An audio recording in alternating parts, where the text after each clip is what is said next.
देखो वांग, मैंने कहा, मैं तुम लोगों का प्यार हमेशा याद रखूंगा और जिंदगी में हम फिर भी मिलेंगे, लेकिन मैं जिस इरादे से फौज से भागा था वो मैंने हर कीमत पर पूरा करना है। इस वक्त तक न जाने कितने हजार हिंदुस्तानी फौजी जापानियों की बनाई हुई आज़ाद हिंदुस्तान की फौज में शामिल हो चुके हैं। मैंने भी इस फौज में जाना है, फिर तुम देखोगे कि तुम्हारा मुल्क बर्मा भी आज़ाद होगा और हिंदुस्तान भी। वांग मेरी बात नहीं समझ रहा था, या वो समझना ही नहीं चाहता था। वो बड़े जज्बाती अंदाज में मुझे मजबूर कर रहा था कि मैं उनके साथ रहूं और कहीं ना जाऊं। उसके इस जज्बाती अंदाज और बातों ने मुझे कुछ न कुछ मुतासिर ज़रूर कर लिया और आखिर मुझे ये कहना पड़ा कि अच्छा वांग, मैं सोच कर तुम्हें बताऊंगा। उसी रात 5-6 आदमियों का वफद मेरे पास आ गया। वांग भी इनके साथ था। इस वफद में उस्मान भी था, जिसने फजलदाद के जख्मों का इलाज किया था। वो उम्र के लिहाज से भी बुजुर्ग था और दानिशमंदी के लिहाज से भी वो कुछ पढ़ा लिखा भी था, लेकिन इसने दुनिया और ज़माने को पढ़ा था और इस लिहाज से वो किताबों में डूबे हुए आलमों से ज़्यादा दानिशमंद था। तुम अभी बच्चे हो साहिब, उस्मान ने आराम आराम से कहा। एक बात समझने की कोशिश करो, अंग्रेज़ भी बादशाह हैं, जापानी भी बादशाह हैं। इन्हें दूसरे मुल्कों के लोगों के साथ कोई हमदर्दी नहीं। इनकी सारी दिलचस्पी और गर्ज दूसरे मुल्कों के साथ है।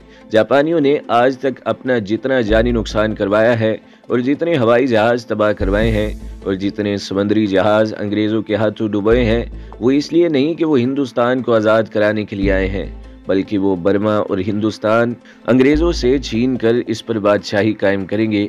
वो हिंदुस्तान के फौजियों को अपनी गर्ज के लिए इस्तेमाल करेंगे। मैंने अपनी समझ के मुताबिक और जो बातें जापानियों और INA के मुतालिक सुनी थी, इनके मुताबिक उस्मान की बात का जवाब दिया, लेकिन वो मुस्कुराया और बोला कि तुम सुनी सुनाई बातों पर यकीन रखते हो। इसने जब अपनी बात को आगे बढ़ाया तो मुझे महसूस हुआ कि मेरे पास कहने को कुछ भी नहीं रहा। यह है भी हकीकत कि मेरे पास सिर्फ इरादा था कि मैं INA में शामिल हो जाऊंगा और हिंदुस्तान को अंग्रेज़ों से आज़ाद कराऊंगा। एक बात और सुनो साहिब, उस्मान ने कहा, जापानी मुसलमान नहीं, सिर्फ मुसलमान एक ऐसी कौम है जो किसी मुल्क पर हमला करती है तो इस मुल्क में अपनी बादशाही कायम करने के लिए हमला नहीं करती, बल्कि ये कौम वहाँ के लोगों को बादशाह बना देती है। ये भी ना भूलो साहिब कि जापानियों की बनाई हुई जिस फौज में तुम जा रहे हो, इसमें हिंदू ज़्यादा होंगे। अगर जापानियों ने हिंदुस्तान से अंग्रेज़ों को निकाल दिया और जापानियों ने हिंदुस्तान को आज़ाद ही कर दिया तो तुम देखना कि हिंदू कहेंगे कि इस मुल्क पर हुकूमत करना हमारा हक है। क्या तुम नहीं जानते कि हिंदू मुसलमानों के खून के प्यासे होते हैं? मैंने महसूस किया कि मैं बुजुर्ग उस्मान को कायल करने के काबिल नहीं, बल्कि इसने मुझे मुतासिर कर लिया। मैंने उसे कहा कि मैं फ़ौज से भगोड़ा होकर आया हूँ, अब मैं वापस जाऊँगा तो मुझे गिरफ्तार कर लिया जाएगा और इस इल्ज़ाम में मेरा कोर्ट मार्शल होगा कि मैं जंग से डर कर भाग गया था। हो सकता है कि मुझे 10 साल सजाए कैद मिल जाए। तुम जाओगे ही क्यों साहिब? उस्मान ने कहा, यहाँ हमारे 2 मुसलमान भाई तुम्हें अपनी बेटियां दे रहे हैं। तुम्हें जो लड़की पसंद है इसके साथ शादी कर लो। अब तुम्हारा हमारा जीना मरना इकट्ठा होगा। अंग्रेज़ हुए या जापानी, हम एक रोज़ अपने घरों को वापस जाएंगे। तुम अब अपने आप को हिंदुस्तानी समझना छोड़ दो। मैं तुम्हें यह भी बता देता हूँ कि तुम जिंदा वहाँ तक नहीं पहुँच सकोगे जहाँ तुम जाना चाहते हो। जापानियों को तुमने देख लिया है। बर्मा में आए थे तो उन्होंने वहाँ से हर वो जवान लड़की जो इनको नजर आई वो साथ ले गए। यहाँ पर थोड़े से जापानी आए तो उन्होंने पहला हमला हमारी लड़कियों पर किया। क्या तुम उस कौम पर भरोसा करोगे? इन आदमियों में से दूसरे ने भी मुझे कायल करने की कोशिश की कि मैं इनके साथ ही रहूं। वो बेचारे अपनी हिफाजत के लिए मुझे अपने साथ रखना चाहते थे। पहले समीउल्लाह को वो अपना मुहाफिज समझ बैठे थे और समीउल्लाह ने इन पर यह तासुर कायम कर रखा था कि वो ना हुआ तो ये लोग किसी मुसीबत में पकड़े जाएंगे और तबाह बर्बाद हो जाएंगे। समीउल्लाह और उसके गुंडों को मैंने ख़त्म किया था। उसके बाद ये लोग मुझे अपना मुहाफिज समझने लगे। उन्होंने मेरे कारनामों के अलावा मेरा किरदार भी देख लिया था। मैंने जिस तरह जापानियों को एक ही बार मार डाला था, इससे ये लोग मुझे किंग कॉन्ग समझने लगे थे। उन्होंने मुझे जज्बात में ऐसा घेरा कि मैं तो जकड़ा ही गया। उस्मान ने कहा कि आज के बाद मैं उनका सरदार हूँ और यहाँ मेरा हुक्म चलेगा। मैं ये सूरत या अपनी ये हैसियत कबूल करना नहीं चाहता था, क्योंकि उस्मान बुजुर्ग था और दानिशमंद था और मैं तो इसके मुकाबले में नादान बच्चा था। मैंने उन्हें कहा कि मैं इस एजाज़ के काबिल नहीं। वो अगर किसी को सरदार बनाना चाहते हैं तो वो उस्मान है, लेकिन सब ने बैक ज़ुबान सरदारी की हैसियत मेरे गले में डाल दी। वो तो चले गए, लेकिन मैं रात भर ना सो सका। अगर मैं आगे अपनी मंजिल की तरफ निकल जाता तो वो मेरे लिए बेहतर था। راستے میں کتنی ہی دشواریوں کا سامنا ہوتا، مجھے یہ تسلی تو ہوتی کہ میں کسی مقصد کے تحت جا رہا ہوں۔ یہ سوچتے سوچتے گھر یاد آ جاتا اور پھر یہ خیال آتا کہ میں ساری عمر اپنے گھر نہیں جا سکوں گا۔ واجدہ یاد آئی تو دل میں اور ہی زیادہ بیزاری پیدا ہو گئی۔ اس بیزاری اور اداسی اور تذبذب کا علاج صرف یہ تھا کہ میں اپنے آپ کو کسی خوبصورت فریب میں مبتلا کر دیتا۔ وہ میں نے یوں کیا کہ ان دو برمی لڑکیوں کو ذہن میں لے آیا جو مجھے پیش کی جا رہی تھی۔ میں نے اپنے آپ کو اس بات پر تیار کرنا شروع کر دیا کہ میں ان دونوں میں سے فلاں لڑکی کو منتخب کر لوں گا۔ پھر میں نے اس لڑکی کا مقابلہ واجدہ کے ساتھ کیا اور اپنے دل کو یہ یقین دلایا کہ یہ لڑکی واجدہ سے زیادہ خوبصورت اور اچھی ہے۔ میں اپنی یہ آپ بیتی یا سفر نامہ سننے والوں سے درخواست کروں گا کہ وہ یہ نہ بھولیں کہ میں ابھی نوجوانی کی نادان عمر میں تھا اور زندگی کے نشیب و فراز کا مجھے ذرا سا تجربہ نہیں تھا۔ میرے پاس ابھی جذبات تھے، عقل جذبات کے مقابلے میں کچھ کم تھی۔ میں رات بھر سو نہیں سکا تھا، اس لیے صبح آنکھ نہ کھلی اور کسی نے مجھے جگایا بھی نہیں۔ جب آنکھ کھلی تو دن آدھا گزر چکا تھا، سورج سر پر آ گیا تھا۔ میں نہا کر واپس آیا تو میرے آگے ناشتہ رکھا گیا۔ ناشتہ ابھی ختم نہیں کیا تھا کہ باہر سے کچھ شور سنائی دیا، دوڑتے قدموں کی آوازیں بھی آئیں۔ میں نے زیادہ توجہ نہ دی، اتنے میں دوڑتے قدموں کی آوازیں میرے جھونپڑے کی طرف آنے لگی اور وانگ میرے پاس آیا۔ وہ خاصا گھبرایا ہوا تھا۔ صاحب، اس نے پھولی ہوئی سانسوں کو سنبھالنے کی کوشش کیے بغیر کہا، جلدی اٹھے، فوجی آ رہے ہیں۔ میں گیند کی طرح اچھل کر پاؤں پر کھڑا ہو گیا اور باہر نکلا۔ میں پہلے بھی بتا چکا ہوں، اب پھر بتاتا ہوں کہ ہماری بستی دو پہاڑوں کے درمیان تھی اور یہ جگہ دریا کی نسبت بلندی پر تھی۔ وہاں سے دریا کو جو راستہ جاتا تھا وہ ڈھلانی تھا، یعنی نیچے کو جاتا تھا۔ مطلب یہ کہ ہم لوگ بلندی پر تھے اور درخت اور جھاڑیاں اور گھاس وغیرہ کی اتنی بہتات تھی کہ دریا سے ہمیں کوئی نہیں دیکھ سکتا تھا۔ فاصلہ کم و بیش 2.5 فرلانگ تھا یا اس سے کچھ زیادہ ہوگا۔ میں نے ذرا آگے جا کر اور ایک درخت کے تنے کے پیچھے کھڑے ہو کر دیکھا، ایک موٹر بوٹ پتن پر رکی ہوئی تھی اور اس میں سے فوجی نکل رہے تھے۔ میں ابھی پہچان نہیں سکا تھا کہ یہ جاپانی ہے یا گورے ہیں۔ مجھے معلوم تو یہی ہو رہا تھا کہ یہ گورے ہیں، لیکن پتن ایسی پوزیشن پر تھا کہ میں اتنی دور سے اچھی طرح پہچان نہیں سکتا تھا۔ جن جاپانیوں کو میں نے مارا تھا ان میں سے 2 کی لاشوں سے دوربینیں ملی تھی۔ یہ دونوں دوربینیں میں نے اپنے جھونپڑے میں رکھی ہوئی تھیں۔ میں جھونپڑے کی طرف دوڑا گیا اور ایک دوربین لے آیا۔ اب دیکھا تو صاف نظر آ رہا تھا کہ وہ گورے یعنی انگریز فوجی ہیں۔ میں نے تو یہ سوچ لیا تھا کہ یہ جاپانی ہوئے تو ان کے پاس چلا جاؤں گا اور انہیں بتاؤں گا کہ میں ہندوستانی فوج سے بھاگ آیا ہوں اور INA میں شامل ہونا چاہتا ہوں اور وہ مجھے اپنے ساتھ لے چلیں، لیکن وہ انگریز فوجی نکلے۔ دوربین نے مجھے صاف طور پر دکھا دیا کہ یہ سب گورے ہیں، ان میں ہندوستانی ایک بھی نہیں۔ اس سے یہ ظاہر ہوتا تھا کہ یہ گورا ریجمنٹ کے فوجی ہیں۔ مجھے یہ اطمینان تو ہو گیا کہ یہ دشمن نہیں، لیکن 2 خطرے نظر آ رہے تھے۔ ایک یہ کہ میں انڈین آرمی کا بھگوڑا فوجی تھا اور دوسرا یہ کہ گورے فوجی اچھے کردار کے لوگ نہیں ہوتے تھے۔ گورا ریجمنٹوں کے سپاہیوں وغیرہ کو ٹامی کہا جاتا تھا اور ہم فوجی زبان میں انہیں حرامی کہا کرتے تھے۔ مشہور بھی یہی تھا کہ گورا ریجمنٹوں کے سپاہیوں کو اپنے باپوں کا پتہ نہیں ہوتا اور سب کے سب ناجائز اولاد ہوتے ہیں۔ خطرہ یہ تھا کہ یہ اس بستی میں آ گئے اور انہوں نے برمی لڑکیوں کو دیکھ لیا تو ان کے ساتھ وہی سلوک کریں گے جو جاپانیوں نے کیا تھا۔ یہ ٹامی اخلاق کے ایسے ویسے ہوا کرتے تھے اور ہندوستان سے تو یہ خاص طور پر نفرت کرتے تھے۔ ان سے میں کسی اچھے سلوک کی توقع نہیں رکھ سکتا تھا۔ میں چونکہ فوجی تھا اس لیے اس زمانے کی فوج کو بڑی اچھی طرح جانتا تھا۔ جو فوجی محاذ پر 1.5 سال لڑتے تھے وہ جنگ کے متاثرہ علاقے کی دیہاتی عورتوں کے لیے بڑے ہی خطرناک ثابت ہوتے تھے۔ عورت کے معاملے میں وہ دوست دشمن کی ذرا سی بھی تمیز نہیں کرتے تھے۔ میں نے سوچا کہ اپنی دفاع کا انتظام فوراً کر لیا جائے۔ اگر ان کی نیت ٹھیک نہ ہوئی تو بستی کا دفاع کروں گا۔ میں 3-4 آدمیوں کو ساتھ لے کر جھونپڑی میں گیا، مشین گن اور ایمونیشن کے پٹے اٹھوائے اور 3-4 رائفلیں بھی لے لیں اور ان کا ایمونیشن بھی لے لیا۔ یہ جاپانیوں کا اسلحہ اور ایمونیشن تھا۔ میں نے باہر آ کر بڑی اچھی جگہ مشین گن گاڑ لی۔ وہاں آڑ اور چھپاؤ بڑا ہی اچھا تھا۔ وانگ رائفل چلا سکتا تھا۔ ایک رائفل اور خاصا ایمونیشن اسے دے دیا اور 3 اور آدمی نکل آئے جو رائفل فائر کر سکتے تھے۔ ایک رائفل انہیں دی اور انہیں کہا کہ پہلے میں فائر کروں گا اور جو ہی مشین گن کا فائر ہو وہ بھی نشانے لے کر فائر کریں تاکہ ایک بھی راؤنڈ ضائع نہ ہو۔ ہمیں یہ سہولت حاصل تھی کہ پودے بڑے گھنے تھے، جھاڑیاں گھنی تھیں اور درخت بھی زیادہ تھے۔ ہم گوروں کو نظر نہیں آ سکتے تھے۔ پھر یہ بات بھی تھی کہ ہم بلندی پر تھے اور گوروں نے جدھر سے آنا تھا وہ کشادہ اور صاف راستہ تھا۔ ادھر سے کوئی آڑ یا چھپنے کے لیے کوئی جھاڑی نہیں مل سکتی تھی۔ झाड़ियाँ वगैरह रास्ते के किनारे पर थीं। वो सब मोटर बोट में से निकल आए और बोट को उन्होंने पत्तन के साथ बांध दिया। फिर वो दरिया के किनारे किनारे एक तरफ चल दिए और दरख्तों और ऊंची झाड़ियों में छुप गए। मेरा ख्याल था, जो बाद में ठीक निकला, कि वो जापानियों की छोड़ी हुई मोटर बोट को देखने के लिए जा रहे थे। ये मोटर बोट मेरे कहने पर वांग वगैरह ने एक जगह छुपा दी थी। इन गोरों को ये दरिया में से नजर आ गई थी। कुछ देर इंतजार के बाद वो सब वापस आए। उनमें से एक ने, जो यकीनन अफसर था, दूरबीन आंखों के आगे रखकर बस्ती की तरफ देखा। उसने अपने आदमियों को कुछ कहा और तमाम सिपाही वगैरह दो हिस्सों में तकसीम होकर दाएं और बाएं चले गए और वहां से उन्होंने हमारी तरफ पेशकदमी शुरू कर दी। ये था सही फौजी तरीका, किसी मशकूक जगह की तरफ एडवांस करने का।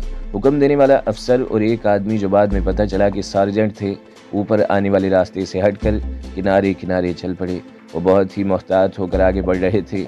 इन्हें शक होगा कि इस बस्ती में जापानी होंगे। इनके फौजी यानी सिपाही छुप छुप कर जा रहे थे। मैंने मशीन गन पर पटा डालकर तैयारी कर ली और अपने आदमियों से भी कहा कि वो राइफलों से सेफ्टी केज आगे करके तैयार हो जाएं। मेरा इरादा ये था कि उन्होंने अगर पहले फायर किया तो मैं फायर करूंगा। मुझे डर ये था कि जो सिपाही छुप छुप कर और पोजीशन बदल बदल कर एडवांस कर रहे हैं, वो दोनों तरफ से आकर बस्ती को घेरे में ले लेंगे। वो तरबियत याफ्ता फौजी थे और इन्हें महाज का तजुर्बा भी था, इसलिए वो इतनी होशमंदी से पोजीशन लेते और फिर एडवांस करते थे कि इनकी कोई हरकत नज़र नहीं आती थी। मैंने अपने एक अक्लमंद आदमी को दरख्त पर इस हिदायत के साथ चढ़ा दिया कि वो पत्तों में छुपा रहे और गोरों को देखता रहे और हमें बताता रहे कि इसे क्या नज़र आ रहा है। गोरा अफसर और सार्जेंट करीब आ गए। अब मैं इनको अच्छी तरह देख सकता था। उनके जवान भी ज़रा ज़रा से नजर आने लगे। मुझे अचानक ख्याल आया कि इनकी नीयत ठीक ना होती, या ये इस शक में होते कि यहाँ जापानी होंगे तो ये अब तक फायर खोल चुके होते। मैंने ये फैसला कर लिया कि मैं फायर नहीं करूँगा और मैंने ये भी सोच लिया कि अपने मुतल्लिक इन्हें क्या बताऊँ। वो जब इतना करीब आए कि मैं इनकी आंखों की सफ़ेदी भी देख सकता था, मैं अपनी पोजीशन से उठा, मशीन गन वहीं रहने दी और इनके सामने जा खड़ा हुआ। मैंने पीछे मुड़कर इन आदमियों को भी बुला लिया जिनके पास राइफलें थी और दौड़ते हुए मेरे साथ आन खड़े हुए। दो और आदमी भी आ गए। मैंने गोरे अफसर और सार्जेंट को माथे पर हाथ रखकर सलाम किया और मुस्कुराया। इसका असर ये देखा कि दोनों गोरों के चेहरों पर जो खिंचाव सा था वो ख़त्म हो गया और अफसर के होंठों पर मैंने हल्का सा तबस्सुम देखा। मैं आगे बढ़ा और अफसर के साथ और सार्जेंट के साथ हाथ मिलाया। अफसर कैप्टन था। स्पीक इंग्लिश, कैप्टन ने पूछा और हम सब की तरफ देखा। आई स्पीक इंग्लिश, मैंने जवाब दिया। मैं आपको बता दूं कि गोरा रेजिमेंटों के अंग्रेज़ और दूसरे फौजी उर्दू बिल्कुल भी नहीं जानते थे। सिर्फ वो अंग्रेज़ फौजी अफसर उर्दू बोलते और समझते थे जो हिंदुस्तानी पलटनों या दूसरी यूनिटों में आते थे। सिविल सर्विस के अंग्रेज़ भी उर्दू बोलते थे। इनमें बाज़ तो इतनी अच्छी बल्कि ऐसी अदबी उर्दू भी बोलते थे जो हिंदुस्तानी भी नहीं बोल सकते थे। अंग्रेज़ों के मुतालिक मैं एक बात और कहना चाहता हूँ। ये सही है कि हम अंग्रेज़ों के ग़ुलाम थे और अंग्रेज़ हमारे बादशाह बने हुए थे, लेकिन इनकी जो खूबियाँ थीं, इन्हें खिराज तहसीन पेश करना कोई बुरी बात नहीं थी। हिंदुस्तान में सिर्फ उर्दू ही नहीं बोली जाती थी, बेशुमार ज़ुबानें थीं। पठान रेजिमेंटों में यानी फ्रंटियर फोर्स में जो अंग्रेज़ जाते थे वो पश्तो बोलते थे और समझते भी थे। गोरखा रेजिमेंट्स भी थीं। इनमें जाने वाले अंग्रेज़ अफसर गोरखाली ज़ुबान बोलते और समझते थे। ऐसे ही बंगाली ज़ुबान थी, मद्रासी ज़ुबान थी, कई और ज़ुबानें थीं। अंग्रेज़ ये ज़ुबानें बोलते थे। वो हमारी सिर्फ ज़ुबानों से ही वाकिफ़ नहीं थे, बल्कि हिंदुस्तान के हर खित्ते और हर मज़हब के लोगों की नफ्सियात और माशरत से भी पूरी तरह वाकिफ़ हो गए थे। और जो नया अंग्रेज़ अफसर इंग्लैंड से आता था, इसे इस इलाके की ज़ुबान और नफ्सियात के मुतालिक अच्छी तरह ट्रेनिंग दी जाती थी। यही वजह थी कि अंग्रेज़ आधी दुनिया पर हुकूमत कर रहे थे। इसके मुकाबले में अपने हुक्मरानों को देख लें, इन्हें तो ये भी मालूम नहीं होता कि अवाम किस तरह ज़िंदगी गुजार रहे हैं और इनकी जज्बाती कैफियत कैसी है। हुक्मरान तबके और अवाम के दरमियान एक वसीओ अरीज़ खलीज हाइल है। यही वजह है कि आज पाकिस्तान तबाही और बर्बादी के रास्ते पर चल रहा है। क्या ये सब लोग यहीं के रहने वाले हैं? कैप्टन ने पूछा। हाँ सर, मैंने जवाब दिया। तुम तो बर्मी नहीं लगते, कैप्टन ने कहा। मैं हिंदुस्तानी हूँ, मैंने कहा। मैं बर्मा में बर्मा पुलिस में था। जापानियों का हमला इतना अचानक और शदीद था कि हम सब वहाँ से भाग निकले। यहाँ आए तो कुछ झोंपड़े खड़े देखे, लेकिन कोई इंसान यहाँ नहीं था। हम यहीं रुक गए और जंग ख़त्म होने के इंतज़ार में यहीं वक्त गुजार रहे हैं। मैं पंजाब का रहने वाला हूँ। बर्मी गद्दार हैं, कैप्टन ने कहा। जापानियों ने हमला किया तो बर्मियों ने उनका साथ दिया। ये गद्दार नहीं, मैंने कहा। ये सब जापानियों से नफरत करते हैं और अंग्रेज़ों को बहुत अच्छा समझते हैं। उन्होंने देख लिया है कि जापानी आए तो उन्होंने इनकी लड़कियों के साथ क्या सलूक किया था। इनमें ऐसे चंद एक आदमी हैं जिनकी नौजवान बेटियों को जापानी अपने साथ ले गए थे। یہ سب کہتے ہیں کہ انگریزوں کا اخلاق بہت اچھا ہوتا ہے۔ میں نے یہ بات ان انگریزوں کو ہوا دینے کے لیے کی تھی۔ میں نے یہ سوچ کر ان کی اخلاق کی تعریف کی کہ وہ یہاں کسی بد اخلاقی کا مظاہرہ نہ کریں۔ مجھے یہ مشکل پیش آ رہی تھی کہ یہ گورا افسر اور اس کا سرجنٹ اس طرح ٹھیٹھ لہجے میں انگریزی بولتے تھے جس طرح ہمارے دیہاتی اپنی زبان آپس میں بیٹھ کر بولا کرتے ہیں۔ مجھے انگریزی بولنے کی کوئی خاص پریکٹس نہیں تھی۔ ان گوروں کی بات سمجھنے میں مجھے کان کھڑے کرنے پڑتے تھے۔ میں نے آخر انہیں کہہ ہی دیا کہ وہ ذرا آہستہ اور صاف بولیں۔ انہوں نے میری بات سمجھ لی اور مان بھی لی۔ یہاں قریب کہیں جاپانی ہے؟ کیپٹن نے پوچھا۔ نہیں سر، میں نے جواب دیا۔ وہ موٹر بوٹ کس کی ہے؟ کیپٹن نے پوچھا۔ اور وہاں چھپا کر کیوں رکھی ہوئی ہے؟ میں اتنا عقل مند تو نہیں تھا، لیکن دماغ نے یہ سوچ لیا کہ اس گورے کپتان کو زیادہ سے زیادہ خوش کرنا چاہیے تاکہ یہ بستی کے لوگوں کے ساتھ کوئی بدتمیزی اور بد اخلاقی نہ کرے۔ اس نے موٹر بوٹ کے متعلق پوچھا تو میں نے بات یہاں سے شروع کی کہ یہ موٹر بوٹ ثبوت ہے کہ اس بستی کے لوگ جاپانیوں کو اپنا بدترین دشمن اور انگریزوں کو اپنا دوست اور ہمدرد سمجھتے ہیں اور اس جنگ میں انگریزوں کی ہر ممکن مدد کرنے کو تیار ہیں۔ اس کے بعد میں نے اسے سنایا کہ کس طرح اس موٹر بوٹ پر جاپانی آئے تھے جن کی تعداد 9 تھی اور انہوں نے اس بستی کے لوگوں اور ان کی لڑکیوں کے ساتھ کس طرح تفریح کی اور پھر میں نے ان جاپانیوں کو کس طرح ختم کیا۔ میں اگر اس واقعے میں جو اس کیپٹن کو سنایا تھا مبالغہ آرائی کرنا چاہتا تو کر سکتا تھا، لیکن میں نے جو ہوا وہی سنایا اور اس کا اثر گورے کیپٹن اور سارجنٹ پر ایسا ہوا کہ دونوں کے چہروں پر چمک آ گئی اور انہوں نے مجھے دل کھول کر داد دی۔ اگر میں انہیں بتا دیتا کہ میں نے ایک انگریز پائلٹ کو ان لوگوں کے ہاتھوں مروا دیا تھا تو یہ گورا کیپٹن مجھے وہیں گولی مار دیتا۔ البتہ انہیں یہ بتایا کہ میں نے ایک اژدہا کو مار کر اس کے منہ سے ایک لڑکی کو آزاد کروایا اور پھر ایک شیر بھی مارا تھا۔ تم واقعی بہادر آدمی ہو، سارجنٹ نے کہا۔ میں فوجی زندگی کے مقابلے میں اس زندگی کو زیادہ پسند کروں گا جو تم لوگ یہاں گزار رہے ہو۔ یہ زندگی سادہ بھی ہے اور اس میں ایڈونچر بھی ہے۔ انگریز کیپٹن اور سارجنٹ کو جب تسلی ہو گئی کہ یہ جگہ، یہ بستی اور یہ لوگ ان کے لیے خطرناک نہیں تو اس نے اپنے ان سپاہیوں کو جو ابھی تک دائیں بائیں پوزیشن لیے ہوئے تھے اپنے پاس بلا لیا۔ میں سمجھتا تھا کہ یہ علاقہ جنگ سے محفوظ ہے، لیکن جنگ کبھی جاپانیوں کی صورت میں، کبھی گوروں کی صورت میں اور کبھی جلتے ہوئے لڑاکا ہوائی جہاز میں سے اترے ہوئے انگریز پائلٹ کی صورت میں ہم تک پہنچ رہی تھی، جیسے آگ کہیں دور لگی ہو اور اس کے شرارے اوپر جا کر ہر طرف گر رہے ہوں۔ جنگ عظیم یورپ میں، شمالی افریقہ میں اور برما میں لڑی جا رہی تھی، لیکن دور دراز کے ممالک بھی جنگ کے اثرات سے محفوظ نہیں تھے۔ میں جس علاقے میں تھا وہاں تو کسی بھی وقت جنگ پہنچ سکتی تھی۔ میں نے تو یہ ان گوروں سے پوچھنا تھا کہ جنگ یہاں سے کتنی دور لڑی جا رہی ہے۔ سر، میں نے کیپٹن سے کہا، آپ میرے ساتھ آئیں، میں آپ کو جاپانیوں کا اسلحہ اور ایمونیشن تحفے کے طور پر پیش کرنا چاہتا ہوں۔ یہ جو دوربین آپ میرے پاس دیکھ رہے ہیں یہ بھی ایک جاپانی کی لاش سے لی ہے۔ ایسی ایک اور دوربین میرے جھونپڑے میں پڑی ہے۔ میں نے سب سے پہلے اس مشین گن دکھائی جس کے ساتھ گولیوں کا پٹا لگا ہوا تھا۔ اس گن کے پیچھے لیٹ کر آپ سامنے فیلڈ آف فائر دیکھیں۔ میں نے کیپٹن سے کہا، جب مجھے اطلاع ملی تھی کہ کچھ فوجی موٹر بوٹ سے اتر رہے ہیں تو میں نے اس خیال سے مشین گن اس پوزیشن پر لگا دی کہ جاپانی ہوئے تو میں ان پر 2-3 برسٹ فائر کر کے انہیں ختم کر دوں گا۔ میں آپ پر بھی فائر کر سکتا تھا، آپ کا کوئی ایک بھی آدمی زندہ نہ رہتا، لیکن میں نے دوربین سے دیکھ لیا تھا کہ یہ تو اپنے دوست ہیں۔ یہ دیکھیے 4 آدمی ان کے پاس رائفلیں ہیں، انہیں میں نے بڑی اچھی جگہوں پر کھڑا کر دیا تھا، ان کے فائر سے آپ بچ نہیں سکتے تھے۔ انگریز کیپٹن نے سر ہلا کر اور مسکرا کر میرا شکریہ ادا کیا۔ میں اسے اپنے جھونپڑے میں لے گیا۔ دوسرے کمرے میں جاپانیوں کا اسلحہ اور ایمونیشن جس میں گرنیڈ بھی تھے اسے دکھایا اور کہا کہ وہ یہ سارا اسلحہ وغیرہ لے جائیں۔ میں نے عقل سے کام لیا تھا، اپنی رائفل اور انگریز پائلٹ کا ریوالور الگ چھپا کر رکھ دیا تھا۔ یہ اس لیے کہ جس طرح جاپانی اچانک آن دھمکے تھے اسی طرح کوئی اور یا جاپانیوں کی کوئی اور سیکشن یا پلاٹون یہاں آ سکتی تھی۔ میں یہ سارے ہتھیار ایمونیشن آپ کی موٹر بوٹ میں رکھوا دیتا ہوں، میں نے کہا، بستی کے آدمی وہاں تک پہنچا دیں گے۔ کیپٹن نے سارجنٹ کے ساتھ بڑی دھیمی آواز میں کوئی بات کی جو میں نہ سن سکا۔ سارجنٹ نے سر ہلا دیا۔ تو دوستو، اگلی قسط سننے کے لیے ہمارے چینل کو ضرور سبسکرائب کریں، ویڈیو کو لائک کریں اور بیل کے آئیکن پر بھی کلک کر دیں تاکہ ہر جو آنے والی ویڈیوز ہیں وہ آپ کو سب سے پہلے ملتی رہیں۔